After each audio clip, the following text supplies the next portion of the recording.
So today I want to talk about taking derivatives of rational and radical functions, and also talk about some of the transformations and translations that we were doing with functions to kind of move them around and see what happens with a derivative when we move some of these functions around by either adding something to x or adding something to the function overall. Okay, so let's take a look at that toolkit function that we've had of the square root of x. And so we need to find the derivative of this thing. And so you've done a couple of these in the homework, and when we were doing limits, there were a few of these that you did with limits. And I just want to make sure that we tie the bow here and say, all right, if we're going to calculate the derivative using the limit definition, we need to use the conjugate. Remember, when we have that square root of x plus h minus the square root of x, there's no convenient way to simplify that other than making use of the conjugate. And so we're going to multiply the numerator and the denominator by the conjugate. And so what we're going to get then is we're going to have in the numerator, we'll be able to eliminate the square roots, and we'll just have the square roots in the denominator, which is going to be just fine. But in the numerator, we get that simple expression then of just x plus h minus x. And of course, then the x's in the numerator go away. And then we're left with an h, and we have an h in the denominator, so we're going to be left with this, this final expression once we simplify it.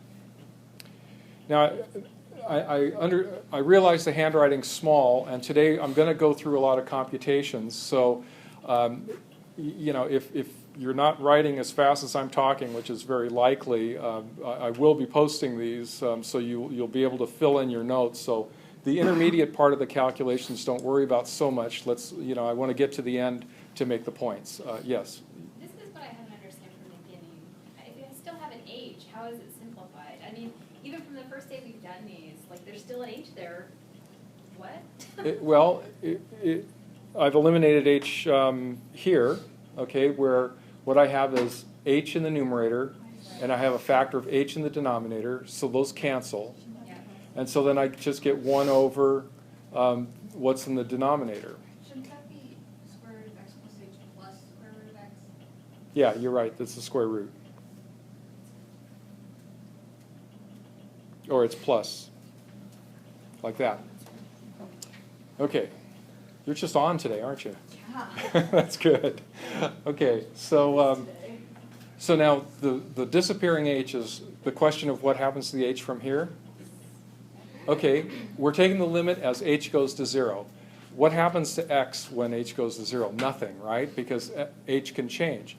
So if h just goes to 0, So we really are just ignoring it. So as long as we We're- only have one h, we're okay? no, we're not ignoring it. What we're doing is we're saying the expression, if you look at the square root of x plus h, as h goes to 0, you just get to the square root of x. Right. Okay? And so then since I have the sum there, which was so astutely pointed out, we have then the limit of that is 1 over 2 times the square root of h, because we have 2 square root of h's in the denominator. So there is our derivative there. Where did the h that was outside the x plus root x plus h in the bottom go? Well, there was an h in the numerator that we canceled it Oh, with. so you can cancel even if it's even if it's being added to x. Without it being No, it's this h that I'm canceling with other h. with the h that's up here, because I'm going to take h or x minus x, Oh, so and this simplifies to h. So I have h over h, which is 1. I for some reason thought the h had to be multiplied, not added by something, and we'll just cancel out. Well, it does have to be multiplied. You have h in the numerator, and then h times a factor in the denominator. So you're canceling factors. Okay. So what happens when we do this now? And I understand that the writing's small, but what I've written here is that we have this function g at x, and I'm going to say, let's say f at x, x minus a, and then I'm going to add a b to the outside. Remember what happens to what g at x looks like?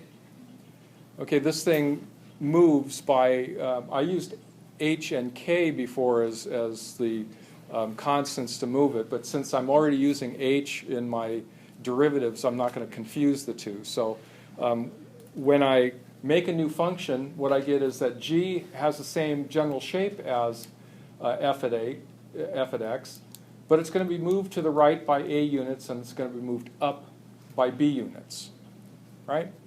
Remember that from the pre-calculus portion? So then let's look at what happens to the derivative now. Okay, so what do you think would happen to the derivative? I mean, obviously something would change here, right? Because we go through this long process of trying to find a derivative. If we're going to translate a function, when you think about the slopes and everything, when you have the same general shape in a different function, you would expect the derivatives look a lot like it. Except if you're going to move it to the right or the left, you're going to expect that the derivative is going to move to the right or the left. But think about what would happen to the derivative if you move the whole entire curve up or down. And so that's, let's explore both of those by looking at this function now where I'm taking g at x instead of that f at x. So I'm having this minus a on the inside there and then plus b on the outside. And the first thing that happens when I take that difference quotient is that the b drops out.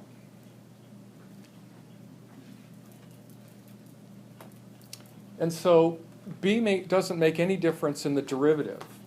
Okay, so in general, if you just take any two arbitrary functions, if you have one function that just has a constant added to it to make another function, the derivatives of those two functions will be the same. Now we're going to see this in the other direction in a little bit when we talk about antiderivatives. Not antiderivatives, it's antiderivatives. I happened to look at you when I said that. I thought, did I say anti or anti? But anyway, the antiderivative is going to be the opposite of the derivative. So in other words, if you take the derivative of a function, that original function is the antiderivative of the derivative. So we're going to find that we don't have any difference there, that no matter where this graph is located, up or down, we're going to have the same derivative. When we move it back and forth, now that's the remaining question. What happens to that a as we calculate this? So now here's my ultra small writing, and you might even just want to trust me on this. If you know how to use the conjugate, okay, you get a rather long-winded equation, but it all simplifies out about the same, where you have these, the conjugate takes care of the square roots in the numerator, and then when you simplify it all out, you just get h over h, and then you have that denominator that has the x plus h minus a under the radical sign, and then x minus a. So the derivative that we're going to get looks an awful lot like the derivative that we had before. Except when you think about how the function is translated here, we've just moved it to the right a units. And so moving a function right or left doesn't really change the derivative, except that it just moves the whole derivative over. And you'd expect that, where you would have, your zeros, or where you have your large positive numbers or whatever would be the same. They just move to a different location. Yes? Wait, why is it square rooted? Or like g of x is equal to f of x Oh, minus a plus b? because my f at x right here, Yeah. that's the same as what I had on the one before, where f at x equals the square root of x. Oh, okay. Okay? So when I substitute the function, this is what the whole function looks like. Or actually, the whole function will look a lot like this. Okay?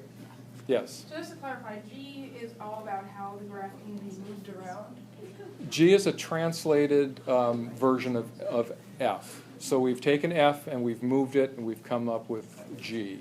So that's f of x just moved? Yeah. So then what I hope to show here was that when you're moving the graph up and down, you're not changing the derivatives, you're not changing the rate of change, but when you move it back and forth, you're not really changing the rate of change, you're just changing its location. At what value of x does it reach certain values? Oh, and that's why b drops out, because don't move it up and down doesn't change the derivative at all. Exactly. Okay, so if I have, compare those two derivatives It's just moved right a units, and b had nothing to do with what's happened.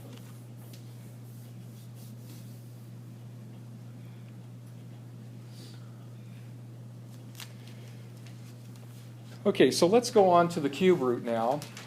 Cube root, if I set up my derivative, how am I going to simplify this? And so we're going to find that as we get to progressively more complicated functions, it's going to be more and more difficult to simplify this limit. So ultimately we're going to get to the point where we're going to have some general rules that we can apply. But I wanted to talk about the cube root in particular because deep back in your algebra history, you know something that will help you here. And so if we just use the conjugate, think about what happens. We don't eliminate that, that cube root.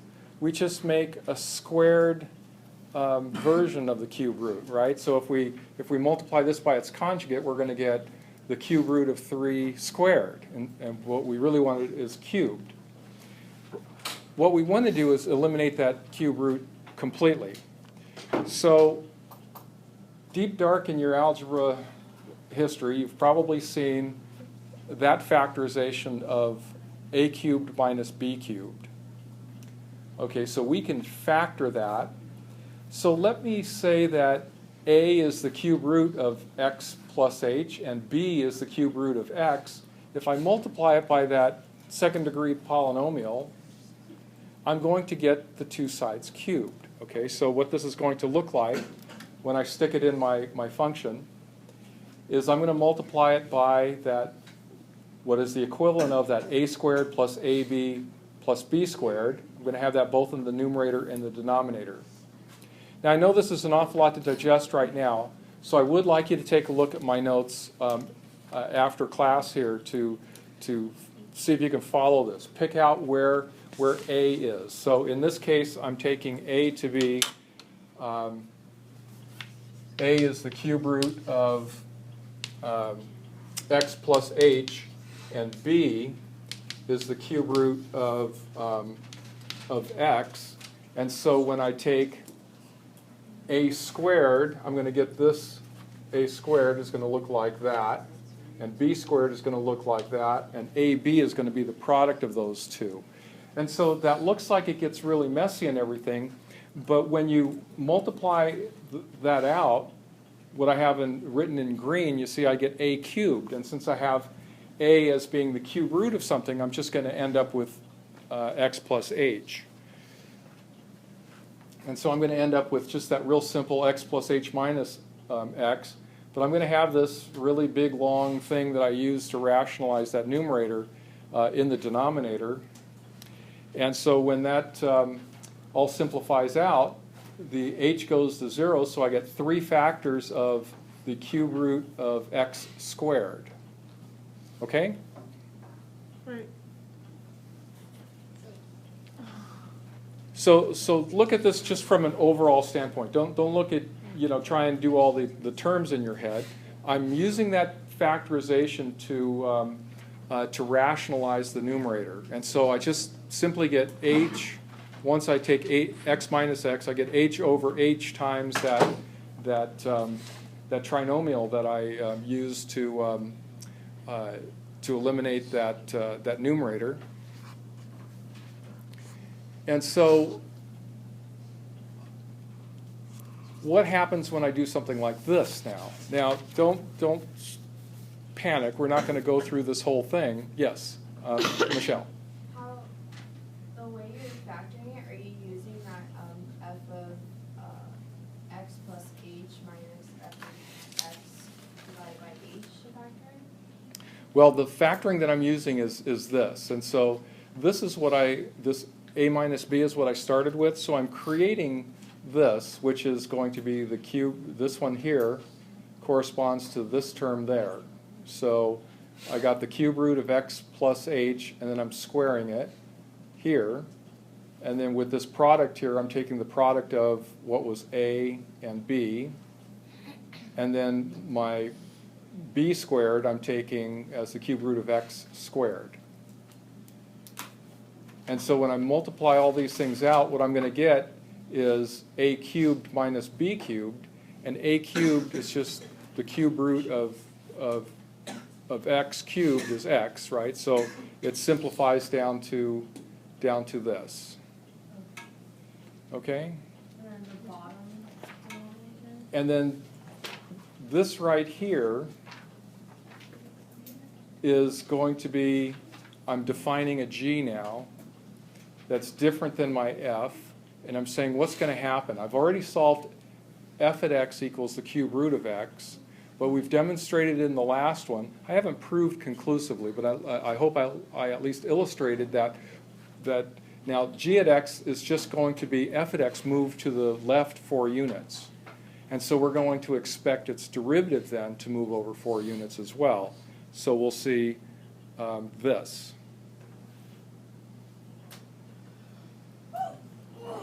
So this is the very beginnings of looking at forms of derivatives that we're going to make substitutions based on rules that we know before. How do you know Okay. it goes over 4?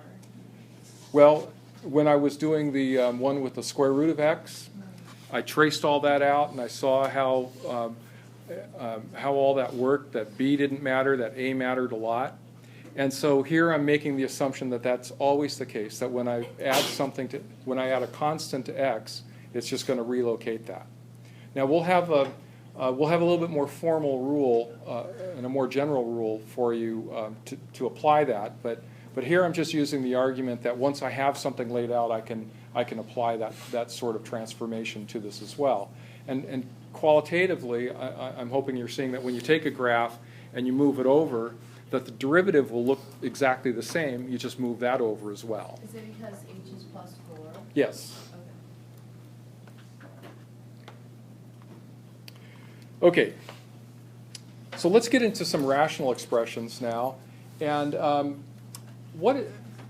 let's look at how these things are going to behave and what we're going to expect from the derivatives. Now we can actually, I'm going to actually compute the derivative of this thing, but that's not the point of this exercise. The point of it is to say, what can we anticipate about the behavior of the function, and what can we anticipate about what the derivative tells us. So what is the long-term behavior of this thing?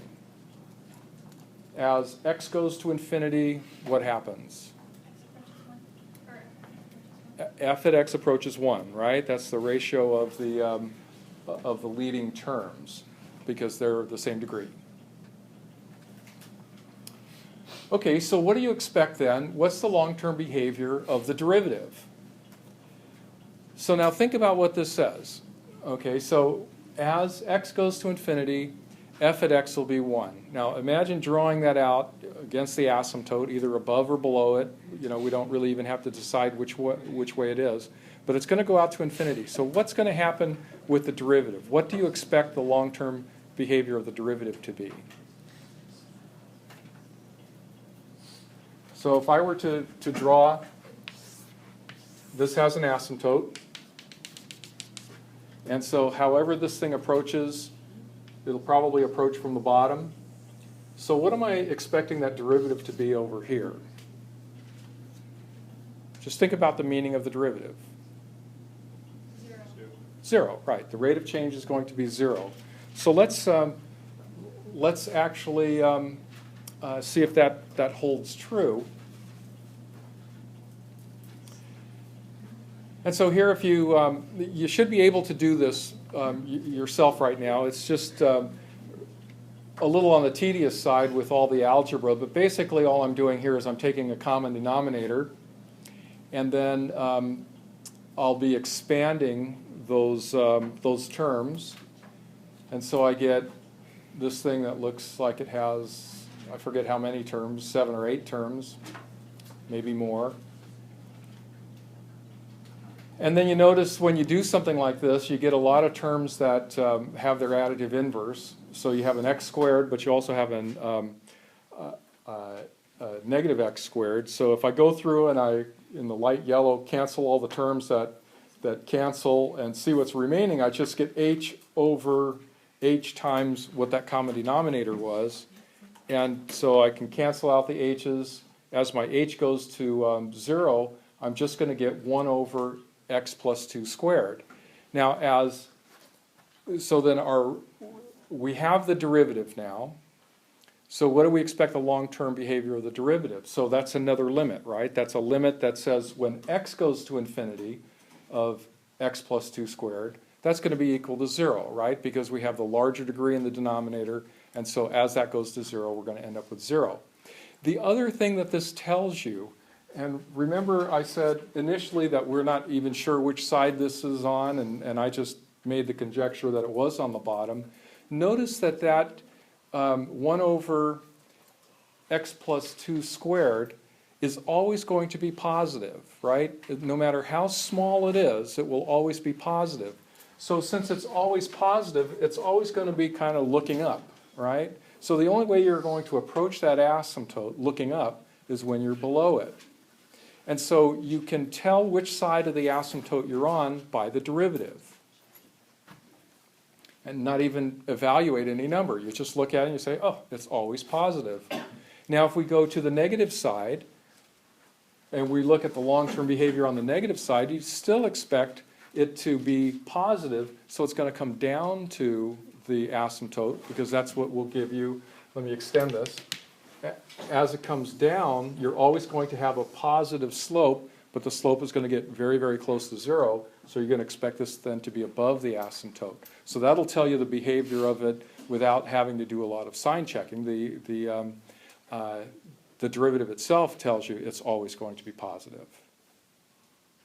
Wait, so is that impact the concavity? I mean, it looks like that's what you're drawing. I'm not drawing concavity here, although it does suggest what the concavity is, because you know you're slowing down your increase, which means that you're concave down. But what I'm suggesting is that what this directly tells you is because this is always positive and it's approaching 0, it means it's going to be below the line here. Because this is always positive when we're approaching the asymptote, it's always going to be above the line here. Because that's a positive slope, right? And so as we ease the slope down to 0, it's going to stay slightly above, but it will nevertheless be above the asymptote. Alex, did you have a question? Yeah, for the limit as x approaches infinity, is it 0 because if you plug a giant number into x, it gets really, really small? Yeah, that goes back to that where we were calculating limits of 1 over x. As x goes to infinity, it's going to go to 0, and as we have any higher degree of x or add anything to x, and it'll just get to 0 faster. Okay, so if there's a limit involving infinity and there's a fraction, it usually just means 0. Well, yeah, you have to see that when the denominator is where the variable's in the denominator, as x goes to infinity, that's going to go to 0. And to get rid of the two fractions in the denominator, you just cross multiply? Is that what you do? What two fractions in the denominator? For f prime x. Oh, here? Yeah. Yeah, that's just the common denominator. And then, of course, the way complex fractions work is that those two denominators will actually be multiplied. Okay, so just cross multiply. Yeah. Okay. So let's look at this. This is something that was very similar to the problems that were in the upper 20s on the homework, where they ask you to calculate the derivatives. This was problem 22, as I believe. I'd like to go over that kind of problem in a little bit more detail. So here's a polynomial, and I'm just going to say, here's the derivative, and here's the second derivative. So you should be able to calculate it. You're going to find in a week or two this is going to be a nearly trivial matter to get the derivative. But with those two, or with that function and with those two derivatives, how much can we really know about this function? So think about, by just looking at this without graphing it, how much do you know about those functions, or can you know by making relatively simple calculations? Okay, we think about things like intercepts. There's no vertical asymptotes, but what about, are there horizontal asymptotes? What about inflection points, concavity, and all that? So we can kind of make a laundry list of these things, and they're things that hopefully we've all done before. So you can get the x and y intercepts. You can find the location and value of the mins and maxes. And I'll be calculating each one of these. So if you're wondering how do I do that, you'll see how that's done. But I think we've covered most of this in previous stuff. Okay, we have increasing and decreasing intervals that we'll be able to get to. We can make a determination of concavity, and we can also find if there are inflection points here. So the approach to analyzing functions like this, you have to, or at least I suggest you stay a little bit organized. You know, the first thing that you can calculate about those three functions, the function and its two derivatives, are where are the intercepts? Where are the roots of this thing? Where's the zeros? And so if we look at f at x, if we factor that factors into x squared times x minus 1. So that tells you your intercepts just by inspection. That 0, 0 is both an x and a y intercept, and that 1, 0 is an x intercept. If we look at the derivative, we can factor that as well. That tells us the locations of the mins and maxes. It doesn't guarantee that there will be a min and a max there. It'll just say, if we have one, that's where they're going to be. And so here we get a relatively short list. Of course, when x equals 0, f at 0 equals 0. And so 0, 0 would be a candidate for a min or a max. And then also with the 3x minus 2, if we solve for x equal, or if we solve for that to be 0, then we know that at x equals 2/3, the derivative is 0. So if we put that in the function, that 2/3, then we find negative 4 over 27. So that would be the value of either a local min or a local max. So we know where it is.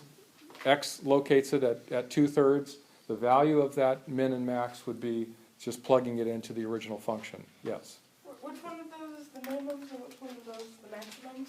We have x equals 0, f at 0 equals At this point, we don't know. Or we can figure it out, but at this point, I'm not trying to determine that.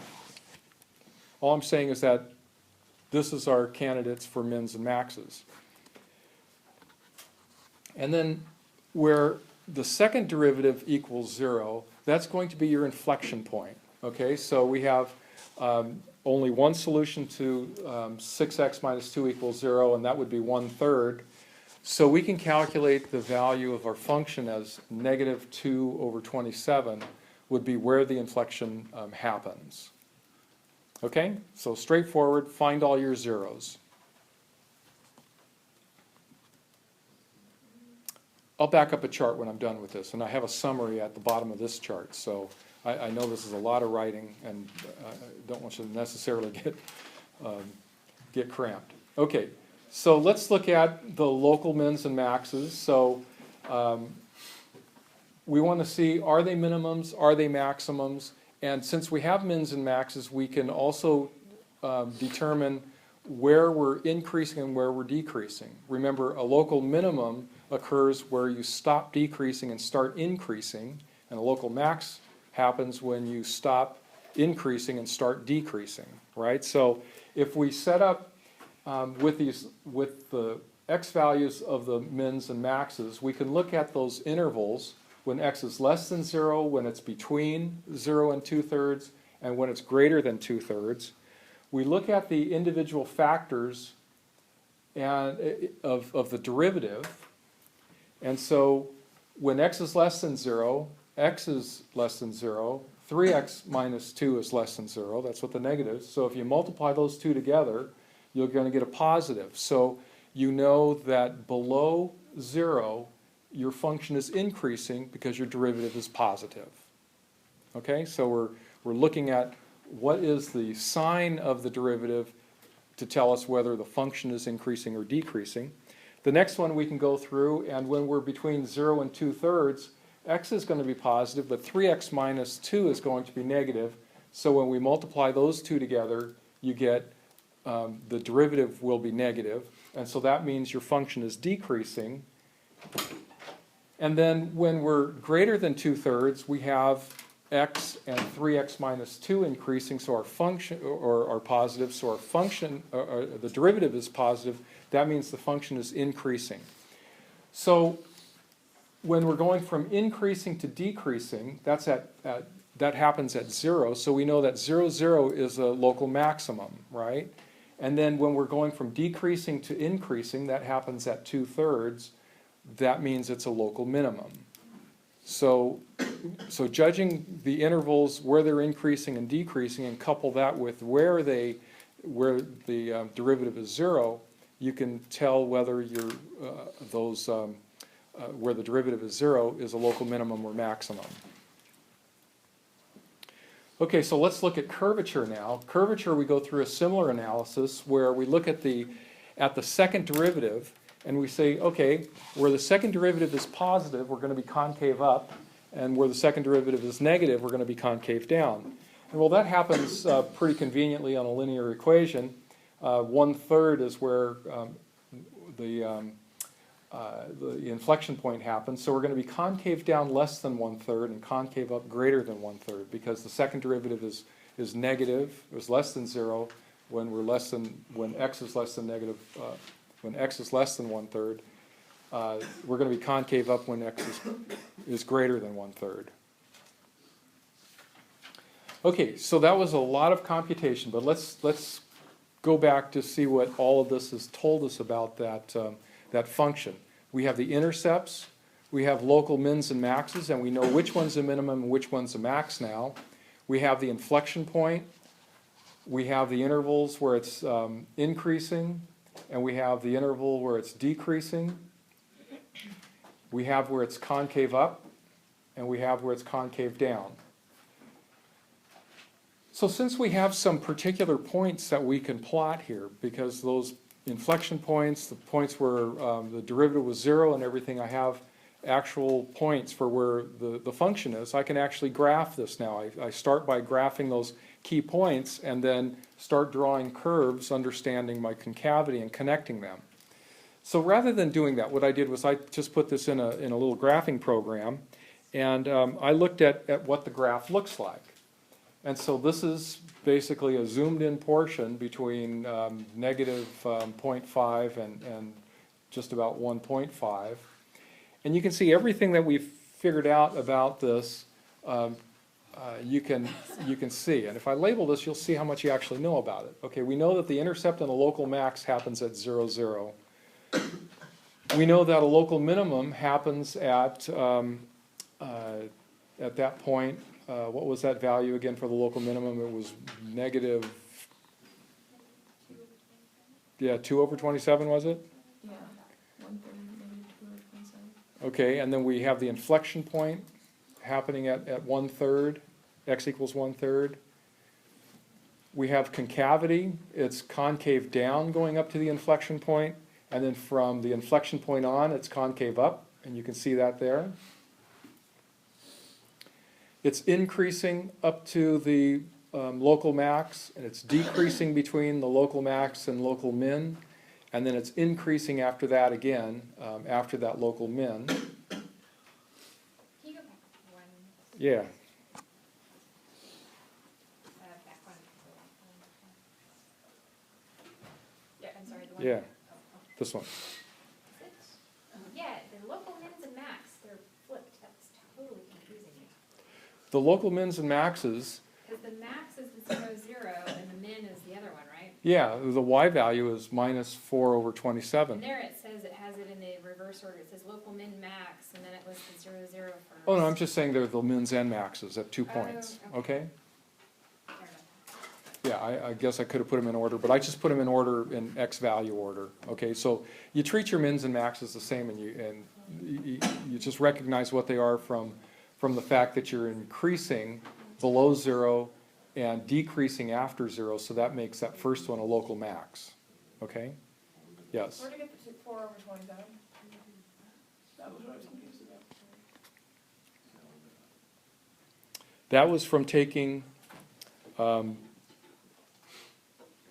the location of where a min and max would occur, putting that value in the original function, Oh, And so that's the y value of the function And you at got the that minimum. by setting it equal to 0? Well, I set the derivative equal to 0. I Yeah, set that's this right. equal to 0. Whoops. That's what I thought, because that made sense, but the other one did Yeah. not, so now it does, thank you. Okay, so let's look at a graph where I'm putting the derivative and the second derivative all together. And we have here, then the red is f at x, the kind of the teal blue is the derivative. Second derivative is that steep straight line. And without labeling everything we have, you can see where the inflection point is. I'll just point out what the zeros tell you of the derivatives. It's increasing and decreasing, where f prime at 0, f prime at x equals 0. And so you see where the local mins and maxes change your first of all, the derivative is 0 at the local mins and maxes, and that you're increasing and decreasing on either side of those local mins and maxes. Now, I'm relating these to graphs a lot, and one of the things that this kind of analysis will do for you is make it so you don't have to make a graph. Sometimes graphs are difficult to draw accurately, as you know. Almost everything that I've done with the examples all has integer coefficients. Now, you're going to, certainly in the scientific world, deal with a lot of equations and correlations that you're going to make that won't have integer coefficients. So if you just look at things like the functions, the derivatives, and things of that sort, then you can find mins and maxes, places where it's increasing, decreasing, and all that without actually having to resort to a graph. Yes? So, if you were to take because each time it's decreasing by 1, so if you were to take the derivative of the second derivative, it wouldn't exist, right? Or would it be 1? Okay, yeah, if I took the derivative of the second derivative, in other words, the third derivative, Yeah. so it's a straight line, so it's going to be a constant then. But if you had, if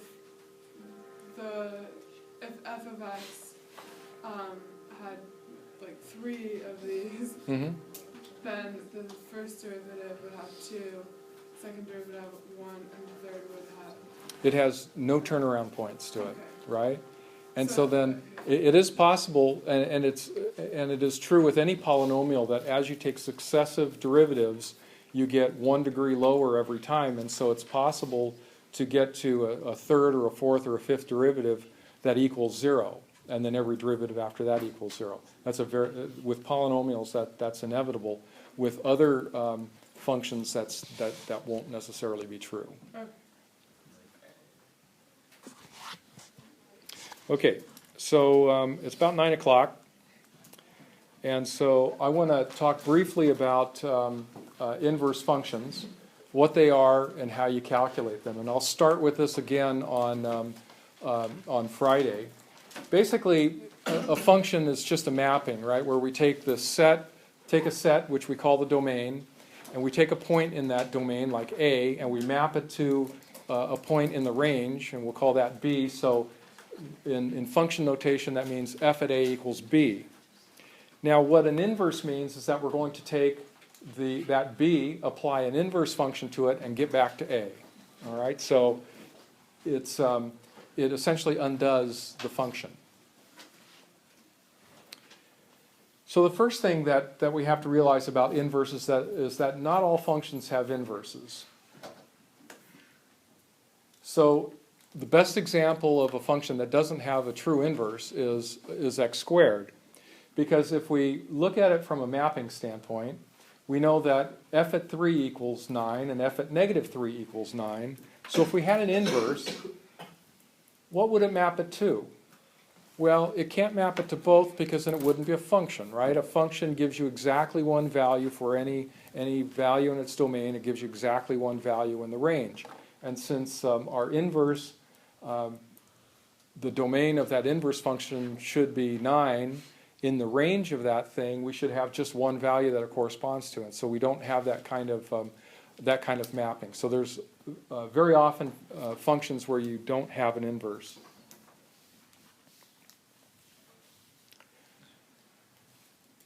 Okay, so we have two ways to tell things about the function. The vertical line test will tell you, is it a function? The horizontal line test will tell you, does it have an inverse? And I'll end with the chart here with just the example that if we have f at x equals x cubed, the vertical line test tells you it's a function. So I can move that vertical line anywhere, and it passes through the curve exactly at one point.